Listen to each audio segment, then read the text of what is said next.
नमस्कार साथियों, एक बार फिर से स्वागत है आपका अपने यूट्यूब चैनल आकाश डीआर में। इस पहली खास सीरीज में बात करते हैं करंट अफेयर्स की, साथ ही साथ करते हैं उनका एनालिसिस, जो ना केवल यूपीएससी एग्जाम के लिए सहायक है, बल्कि जितने भी स्टेट के पीसी एग्जाम हैं, साथ ही साथ जितने भी आपके ऐसे एग्जाम जहाँ पे करंट अफेयर पूछा जाता है, जो SSC, banking, railway, police, teaching, तो उन सब एग्जाम के लिए ना आपकी समझ को विकसित करता है, बल्कि इसके पीछे क्या रीजन है, किस वजह से करंट अफेयर चर्चा में आए हुए हैं और क्या वहाँ पे घटनाएं हो रही हैं, उन सबको डिटेल में ना आपको बताते हैं, बल्कि समझाने की कोशिश करते हैं, जिसका एक समग्र आपको जो समझ है वो विकसित हो सके। तो इसी तरह की और वीडियो को प्राप्त करने के लिए, नॉलेज को गेन करने के लिए आप जुड़िए हमारे यूट्यूब चैनल आकांक्षा डीआर के साथ। यदि आप इस चैनल पर नए हैं, चैनल को लाइक करिए, सब्सक्राइब करिए, शेयर कीजिए और हाँ, बेल आइकन जरूर प्रेस कर लीजिएगा, जिससे कि मेरे द्वारा अपलोड किए गए वीडियो की नोटिफिकेशन आप तक पहुंच पाए और आप सबसे पहले मेरे वीडियो को देख पाएँ। यदि आप इस चैनल पे पुराने हैं तो इसी इसी तरीके का प्यार देते रहिए, अपने रिलेटिव साथ, नियर वन साथ, दोस्तों के साथ शेयर करते रहिए और उनसे इनको सब्सक्राइब करने के लिए कहिए, जिससे न केवल हमारा एक ये डिजिटल जो प्लेटफॉर्म है उसका ग्रोथ हो सके, बल्कि वो भी इस फ्री एजुकेशन मुहिम का हिस्सा बने और वो भी इससे फायदा ले सके। तो आइए शुरू करते हैं आज के करंट अफेयर। आज के करंट अफेयर शुरू करने से पहले, क्योंकि आज एक टॉपिक हिंद महासागर के आइलैंड से संबंधित है, तो आप देख लीजिएगा हिंद महासागर में, जो कि पश्चिम में अफ्रीका, पूर्व में आपका दक्षिण पूर्वी एशिया जिसमें इंडोनेशिया, जकार्ता वगैरह है, ऑस्ट्रेलिया, और उत्तर में इधर खाड़ी देश हैं, आपका भारत है, म्यांमार वगैरह है, इससे घिरा हुआ है। तो यहाँ पे मैन मैन आइलैंड कौन से, एक तरफ आप देख लीजिएगा, यमन के पास स्कोटा आइलैंड, फिर है Sicily, Comoros, Madagascar, Mauritius, British Ocean Territory, यहाँ पे कोको आइलैंड है जो ऑस्ट्रेलिया का है, क्रिसमस आइलैंड ये भी ऑस्ट्रेलिया का है, बोरो आइलैंड ये भी ऑस्ट्रेलिया का है, फिर है इंडोनेशिया का वानियाक आइलैंड, अंडमान निकोबार ये भारत का है, लक्षद्वीप भारत का है, श्रीलंका एक देश है और मालदीव ये आइलैंड है। तो इन आइलैंड को आप ध्यान रखिएगा कि इंडियन ओशियन में ये सारे आइलैंड हैं। इसके अलावा अगर साउथ में और चले जाइएगा तो एम्स्टर्डम आइलैंड फ्रांस का है, सेंट पॉल आइलैंड फ्रांस का है, ये French southern and Antarctic land है यहाँ पर, किंग आइलैंड ऑस्ट्रेलिया का है, प्रिंस आइलैंड जो जिसे प्रिंस एडवर्ड आइलैंड बोलते हैं साउथ अफ्रीका का है, क्रोस आइलैंड फ्रांस का है, कैरेगुलम फ्रांस का है और हर्ड आइलैंड ऑस्ट्रेलिया का है। इस चीज का आप ध्यान रखिएगा कि साउथ जो अपना हिंद महासागर है उसके अंदर ये प्रमुख आइलैंड है। तो आइए अब इनको जब हमने बात कर ली, देख लिए कौन कौन सा आइलैंड है, एक बार इसको आप अच्छे से पढ़ लीजिएगा, कहीं ना कहीं एग्जाम में जरूर आएंगे। अब देखते हैं इंडियन ओशियन के बाद में आज के प्रमुख करंट अफेयर हैं क्या। सामाजिक न्याय और अधिकारिता मंत्रालय द्वारा हाशिए पर पड़े व्यक्तियों, अर्थात जो क्या है, जो किसी सामाजिक दृष्टि से पिछड़े लोग हैं और काफी बैकवर्ड क्लासेस से बिलोंग करते हैं, उनकी सहायता हेतु स्माइल आजीविका और उद्यम के लिए सीमांत समर्थन हेतु क्या किया गया है, एक स्माइल लॉन्च किया गया है, यहाँ पर एक योजना तैयार की गई। तो आज हम बात देखेंगे स्माइल योजना है क्या। इसके अलावा अफगानिस्तान में संयुक्त राष्ट्र सहायता मिशन, अर्थात United nation assistant mission in Afghanistan, जिसको उनामा UNAMA के नाम से जाना जाता है, इसके द्वारा महिला कार्यकर्ताओं के साथ एक बैठक की गई है और उनके साहस की सराहना करते हुए मिशन ने दृढ़तापूर्वक ये कहा है कि संयुक्त राष्ट्र अफगानिस्तान के लोगों के साथ हमेशा खड़ा था और खड़ा रहेगा। तो देखेंगे आखिर में उनामा है क्या। अगले युद्धों को एक समेकित तरीके से लड़ने के लिए थिएटर कमांड के निर्माण की दिशा में एक नए सिरे से जोर देते हुए रक्षा मंत्रालय के अधीन सैन्य मामलों के विभाग, अर्थात डिपार्टमेंट ऑफ मिलिट्री अफेयर्स ने तीनों सैन्य सेवाओं, जो आपको पता चाहिए नेवी, एयरफोर्स और आर्मी है, उनके न्यू फॉर्मेशन की संरचना पर अध्ययन करने और अगले साल अप्रैल तक अपनी रिपोर्ट जमा करने के लिए बात कही गई है। तो इसके बारे में देखेंगे, या आखिर बात करेंगे कि आखिर है क्या थिएटर कमांड और क्यों इतना चर्चा में है। इसके अलावा एक आपका प्रोग्राम है युक्त धारा, इसको मनरेगा के तहत ग्राम पंचायत स्तर पर योजनाओं को सुगम बनाने के लिए एक जियो स्पेशल प्लानिंग पोर्टल, अर्थात भू स्थानिक योजना के इसको पोर्टल बनाया गया है। किसको, युक्त धारा क्या है, एक जियो स्पेशल प्लानिंग पोर्टल है। यह इसरो ने जियो पोर्टल भुवन के तहत कार्य करेगा। ध्यान रखना कि एक ऑलरेडी जियो पोर्टल है भुवन, उसके अंदर का युक्त धारा भी काम करेगा। इसके अलावा हम बात करेंगे इस्लामिक स्टेट खुरासान अर्थात ISK के बारे में, और बात करेंगे डियोगो गार्सिया के बारे में, जो मैंने अभी आपको बोला था कि जो आइलैंड है जो आपके हिंद महासागर में, उसमें एक प्रमुख आज का करंट अफेयर है। तो आज आपने देख लिया कि हम कौन कौन से करंट अफेयर पढ़ने वाले हैं, समझने वाले हैं। अब देखते हैं उनका डिटेल एनालिसिस क्या है। सबसे पहले ऐसे टॉपिक का देखेंगे जो यूपीएससी के पेपर सामान्य दिन 2 से लिंक है। वैसे अगर आपसे टॉपिक आ जाए केंद्र व राज्यों द्वारा जनसंख्या के जो अतिसंवेदनशील वर्ग है उनके लिए कौन सी कल्याणकारी योजनाएं बनाई गई हैं, कौन से संस्थान तैयार किए गए हैं, उनसे उन पर क्या असर आने वाला है, तो हम बात करेंगे इस्माइल योजना के बारे में। तो अगर इस्माइल योजना की बात की जाए तो सबसे पहले हम देखते हैं इस्माइल का मतलब क्या था, खुशी होती है। तो कैसे इन जो असंवेदनशील वर्ग है वंचित तबके इनमें खुशी दी जाए। तो अगर इस योजना के बारे में बात की जाए तो स्माइल का अर्थ होता है support of marginalised individual for livelihood and enterprise, मतलब आजीविका और उद्यम के लिए जो हाशिए पर लोग हैं उनके लिए सहायता करना है। इस योजना के तहत मुख्य रूप से ध्यान क्या होगा, पुनर्वास का होगा, चिकित्सा सुविधाओं का प्रावधान किया जाएगा, परामर्श उनको दी जाएंगी, बुनियादी दस्तावेज प्रोवाइड किए जाएंगे, शिक्षा के माध्यम से कौशल विकास किया जाएगा। साथ ही साथ इन सब चीजों से क्या होगा, आर्थिक आपको लाभ मिले, आर्थिक संबंध अच्छे हो, उन पर ध्यान केंद्रित किया जाएगा।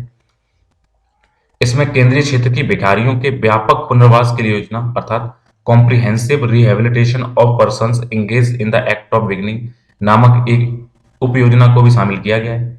साथ ही साथ योजना को राज्यों और संघ राज्य क्षेत्र हैं उनकी सरकारों और स्थानीय शहरी निकायों, स्वच्छ संगठनों, समुदाय आधारित संगठनों अर्थात कम्युनिटी बेस्ड ऑर्गेनाइजेशन संस्थानों व अन्य के सहयोग से लागू किया जाएगा। अगर देखें कि क्योंकि इसमें एक भिक्षावृत्ति भी चीज शामिल की गई है, तो भारत में देखें कि जो बैगिंग है अर्थात जो भिक्षावृत्ति है वहाँ की स्थिति क्या है, तो वर्ष अगर 2011 की हम जनगणना देखें, वहाँ के सेंसस देखें, तो भारत में भिखारियों की जो कुल संख्या है वो 4,13,670 है, जिसमें 2,21,673 पुरुष हैं और 1,91,000 महिलाएं हैं। और लगातार इनकी जनसंख्या में वृद्धि होती रही है। इस सूची में बात की जाए तो सबसे अधिक भिखारी जिस राज्य में, अगर आपसे क्वेश्चन आता है उसका आंसर क्या है, पश्चिम बंगाल में सबसे अधिक भिखारी हैं। उसके बाद यूपी और बिहार का नंबर आता है। 2011 की जनगणना के अनुसार लक्षद्वीप में भिखारियों की संख्या मुश्किल से मात्र 2 है। तो सबसे कम भिखारी कहाँ है, लक्षद्वीप के अंदर, सबसे अधिक कहाँ है, पश्चिम बंगाल के अंदर। केंद्र शासित प्रदेशों में बात की जाए तो सबसे अधिक संख्या कहाँ, 2,187 कहाँ है, नई दिल्ली में थे। इसके बाद चंडीगढ़ में 121 थे। अगर नॉर्थ ईस्ट राज्यों में देखी जाए तो सबसे से असम सबसे ऊपर है, वहां पे 22,116 भिखारी हैं, जबकि मिजोरम में 53 केवल भिखारी हैं। बात करेंगे उनामा के बारे में अर्थात United nation assistant mission in Afghanistan, जो उन्होंने बोला है कि हम वहां के साथ अफगानिस्तान के साथ खड़े रहेंगे। तो ये अगर आपसे टॉपिक आता है महत्वपूर्ण अंतर्राष्ट्रीय संस्थान और उनकी संरचना कैसी है, तो उसमें बात होगी उनामा के बारे में। तो Afghanistan protection of civilian in arm conflict, अगर इसमें देखे जाए तो इसके हिसाब से उनामा की बात की जा रही है। United nation human right commission के बारे में बात हो रही है। तो देखते हैं अफगानिस्तान में संयुक्त राष्ट्र जो सहायता मिशन है अर्थात उनामा, वो है क्या। तो उनामा की स्थापना 28 मार्च 2002 को संयुक्त राष्ट्र सुरक्षा परिषद के जो प्रस्ताव हुआ है 1401 उसके द्वारा किया गया है। इसका कार्य क्या होता है, ये मूल रूप से देश में क्या करेगा, स्थायी शांति और विकास की नींव रखने के लिए अफगानिस्तान और उसके नागरिकों की सहायता के लिए स्थापित किया गया था। इसका मूल कार्य क्या है, जो एक बॉन्ड समझौता हुआ जर्मनी के अंदर बॉन्ड है, वो दिसंबर 2001 में, उसके कार्यान्वयन में सहयोग करना है, उसके इम्प्लीमेंटेशन में सहयोग करना है। अगर बात करें तो अफगानिस्तान में संयुक्त राष्ट्र सहायता मिशन की प्रतिवर्ष समीक्षा की जाती है और देश की जरूरतों को ध्यान में रखते हुए समय के साथ इसके आदेश हैं उनको परिवर्तन भी किया जा सकता है। पहले टारगेट बनाए जाते हैं, अगर कोई चेंजमेंट आता है उसके हिसाब से इसमें चेंज भी कर देते हैं। उनामा एक क्या है कि इंटीग्रेटेड मिशन है, अर्थात इसमें क्या होता है, विशेष राजनीतिक मिशन शामिल है जिसमें संयुक्त राष्ट्र की सभी एजेंसियां, उनके फंड, उनके प्रोग्राम राष्ट्रीय स्तर पर जो भी डिफाइन किए गए प्राथमिकता के अनुसार अफगानिस्तान की बेहतर सहायता के लिए मल्टी डायमेंशनल और इंटीग्रेटेड जो जितने भी तरीके हो सकते हैं उन पे कार्य किया जाता है। अगर देखेंगे इसमें बात आई है वॉन समझौते के बारे में, तो वॉन समझौता क्या है, ये क्या किया हुआ था, एक बंद दरवाजे के भीतर हुए समझौता वार्ता थी जिसमें जितने पार्टिसिपेट जो देश थे उनको क्या किया गया था, उनको सबसे अलग कर दिया गया था और समझौता वार्ता के दौरान बाहरी जितने भी संपर्क थे उनको भी सीमित कर दिए गए थे तथा समझौते पर साइन के लिए कोई जानकारी प्रकाशित भी नहीं की गई थी। इस वार्ता में क्या हुआ था, अफगानिस्तान के जो उस टाइम जो मौजूदा राष्ट्रीय अध्यक्ष थे रब्बानी साहब, उनको दरकिनार कर दिया गया और उन्होंने इसमें भाग भी नहीं लिया था तथा तालिबान को मान वार्ता से पूरी तरह से बाहर रखा गया था। उसमें लोगों को शामिल नहीं किया गया था, बस उनकी शांति सुरक्षा के लिए कार्य किए गए थे। संयुक्त राष्ट्र और कई अन्य अंतर्राष्ट्रीय जितने भी एजेंट थे उन्होंने वार्ता को आगे बढ़ाने में प्रमुख भूमिका निभाई थी और बान समझौते को संयुक्त राष्ट्र सुरक्षा परिषद द्वारा पूर्ण समर्थन भी दिया गया था। बान समझौते के दौरान एक महत्वाकांक्षी 3 वर्षीय राजनीतिक और प्रशासनिक रोड मैप निर्धारित किया गया था। उनके अनुसार अगर बात की जाए तो जून 2002 में आयोजित आपातकालीन जो लोआ जिरगा है अर्थात जिसका मतलब होता है विशाल सभा परिषद, उसको संक्रमणकालीन प्रशासन स्थापित किया गया। वर्ष 2004 में शुरुआत में एक नए संविधान को अंगीकार किया गया, अपनाया गया और वर्ष 2004 से 5 में राष्ट्रपति और संसदीय चुनाव कराए गए जिससे कि अफगानिस्तान में शांति स्थिरता है। ठीक है, अगर बात करें जो संयुक्त राष्ट्र के जो विशेष राजनीतिक मिशन है वो होते क्या हैं, तो जितने भी स्पेशल पॉलिटिकल मिशन होते हैं वो नरसंहार निवारण पर विशेष सलाहकार कार्यालय अर्थात जो लगातार बहुत सारी जो हत्याएं कर दी जाती हैं, offence of the social adviser of the prevention of genocide जिसको बोलते हैं, उन जैसी राजनीतिक और शांति निर्माण मामलों के विभाग द्वारा इसको या तो मैनेजमेंट किया जाता है या डायरेक्शन दिया जाता है, जिससे क्या होता है ऐसी संस्थाओं को छोड़कर संयुक्त राष्ट्र और कई अन्य अंतर्राष्ट्रीय अभिकर्ता इसमें भाग लेते हैं। और जो नरसंहार होते हैं देशों में, वहां पे शांति स्थिरता लाने के लिए कोशिश करते हैं। ये ओनामा का कार्य है। आइए अब देखते हैं सामान्य अध्ययन 3 से लिंक टॉपिक के बारे में, और बात होगी इंटीग्रेटेड थिएटर कमांड्स अर्थात एकीकृत थिएटर कमांड के बारे में, जो रक्षा मंत्रालय ने तीनों सेनाओं को इसमें एक साथ लाने की बात की है। ये आपका टॉपिक विशेष सुरक्षा बल संस्थाएं और उनके जो आदेश हैं उनसे लिंक्ड है। आपके देखिए तीनों सेना के कमांड प्रमुख हैं जो आपके सामने खड़े हुए हैं। अगर इसके बैकग्राउंड की बात की जाए तो अब वर्तमान में अगर बात की जाए तो भारत के पास तीनों जितनी सशस्त्र से बल हैं, यानी जितने आर्म फोर्सेस हैं, उनमें 17 कमांड कार्यरत हैं, जिसमें थल सेना, वायुसेना, प्रत्येक के अधीन 7-7 कमांड हैं, जबकि नेवी के अधीन केवल 3 कमांड हैं। सॉरी, एयरफोर्स के अंदर केवल आर्मी और नेवी के पास 7-7 कमांड हैं और 3 कमांड आपके पास एयरफोर्स के पास है। तो ऐसा बात की जा रही है, भारत के पास स्ट्रेटेजिक फोर्स कमांड के अलावा अंडमान और निकोबार कमान एक त्रिसेवा कमान भी है। इस कमान को देश के परमाणु भंडार की निगरानी के लिए कार्य किया जाता है अंडमान और निकोबार कमान के द्वारा। तो अब बात करेंगे, आपने तो जान लिया भारत में 17 कमांड है, एयरफोर्स के पास 3 और नेवी और आर्मी के पास 7-7 हैं। तो बात करते हैं इंटीग्रेटेड थिएटर कमांड क्या होता है। तो इंटीग्रेटेड जो थिएटर कमांड है, इसके तहत क्या किया जाता है, रणनीतिक और सुरक्षा की दृष्टि से जितने भी महत्वपूर्ण भौगोलिक क्षेत्र हैं उनके लिए एक कमांडर के अधीन तीनों सेनाओं की एकीकृत कमांड की परिकल्पना की गई है। मतलब ऐसी कल्पना की गई है कि तीनों सेनाओं को डायरेक्शन देने वाला, उसको कमांड करने वाला एक कोई प्रमुख बने और उनको इंटीग्रेट कर दे। इस तरह के सैन्य बल के कमांडरों को थल सेना, वायुसेना और नौसेना के सभी रिसोर्सेज हैं उनको अपने विवेक के अनुसार यूज करने, उनको इफेक्ट करने के साथ उपयोग करने की शक्ति होगी। साथ ही साथ ये किसी एक सेवा के प्रति जवाबदेह नहीं होगा। मतलब तीनों के लिए ऐसा नहीं कि आप आर्मी की जवाबदेह हो या उसके, लेकिन अपना विवेक के अनुसार कार्य करेंगे। तो देखें भारत में थिएटर कमांड की आखिर आवश्यकता है क्यों, क्योंकि भारत नहीं, आजकल हर बड़े देश ये कोशिश कर रहे हैं उनके यहाँ पे इंटीग्रेटेड थिएटर कमांड बन जाए, क्योंकि इसके बनने के बाद क्या होगा, योजनाएं और बेहतर तरीके से कार्यान्वयन हो सकेंगी। सैन्य जो आर्मी का रिस्पॉन्स होता है या किसी भी फोर्स का रिस्पॉन्स होता है उसमें सहायता होगी, और इसमें क्या होगा, आपस में जो धन व्यय होगा उसकी भी कमी आएगी। साथ ही साथ सभी थिएटरों को पर्याप्त सैन्य उपकरण और सिस्टम से लैस करना होगा। इससे क्या होगा, जो निकट भविष्य में आने में क्या होगा, हो सकता है कि जो इनका जो एक्सपेंडिचर वो बढ़ जाए इन तीनों सेनाओं का, लेकिन क्या होगा, एक बार जब बन गया तो लंबे समय में क्या होगा, इसमें खर्चा इतना लंबा नहीं आएगा। इससे भविष्य में होने वाले किसी भी युद्ध में लड़ने के लिए एक इंटीग्रेटेड क्या होगी, आपकी अप्रोच होगी। ऐसा नहीं होगा कि कहीं पे युद्ध हो रहे हैं तो आर्मी अपना अलग अप्रोच ले रखी है, नेवी ने अलग, एयरफोर्स अलग, तो सारे मिलकर एक साथ काम करेंगे। वर्ष 2000 वर्ष आपको बता दें 1999 में कारगिल युद्ध हुआ था, और उसके बाद में क्या हुआ था, इस बार बार बार विचार विमर्श किया गया था कि अब हमें जरूरत है कि हम इंटीग्रेटेड अप्रोच अपनाएं तीनों सेनाओं की। इसमें एक समिति बनी थी, नरेश चंद समिति। इसमें क्या हुआ था, एक बनी कारगिल समीक्षा समिति, और वहां पे मंत्रियों के समूह द्वारा जो समितियां बनाई गई थी उन्होंने भी इसकी जरूरत पर बात की थी।